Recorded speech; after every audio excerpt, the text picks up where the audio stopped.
পবিত্র হত্যা, কবি রুদ্র গোস্বামী। মহামান্য আদালত, আমি কাগজের পাথরলিপি ছুঁয়ে বলছি, আমার কোনো অপরাধ ছিল না, আমার কোনো অপরাধ নেই। আমার ছোট্ট মেয়েটাকে যেদিন ওরা টেনে হিঁচড়ে নিয়ে গেল অন্ধকার নরকের দিকে, সেদিন কোথায় ছিল আপনাদের কাগজের ঈশ্বর? কোন দিকে ছিল আপনাদের পবিত্র ঈশ্বরীর সর্বদর্শী চোখ? আমি কোনো অপরাধ করিনি, আমার কোনো অপরাধ নেই।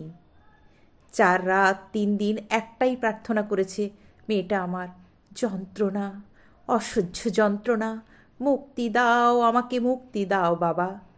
হ্যাঁ মহামান্য আদালত, আমি নিজের দুহাতে ওর মুখে স্নেহের থেকেও নরম বালিশ চেপে রেখেছি, ওর মুক্তি অবধি।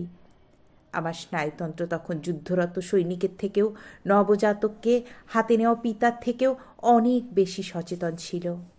আমার মেয়েটার দেহে 26টা দগদগে ক্ষত ছিল, বুকের ভেতরে অগণন। পিতৃধর্ম জানে মেয়েটাকে আমি অজস্র মৃত্যুর মুখ থেকে কেড়ে এনেছি। কে ডাকত ওর ব্যক্তিগত নাম? কে ওর দিকে হাত বাড়িয়ে বলতো, কি ভীষণ নিষ্পাপ তোর মুখ? মহামান্য আদালত, আপনার মূর্খ ঈশ্বরের প্রতি আমার কোনো শ্রদ্ধা নেই, আপনার অন্ধ ঈশ্বরের প্রতি আমার কোনো আস্থা নেই। এইবার আপনার নির্বোধ কলমে আর একটা মৃত মানুষের ফাঁসি লিখুন, বোকা ইতিহাসের সাক্ষী হিসেবে।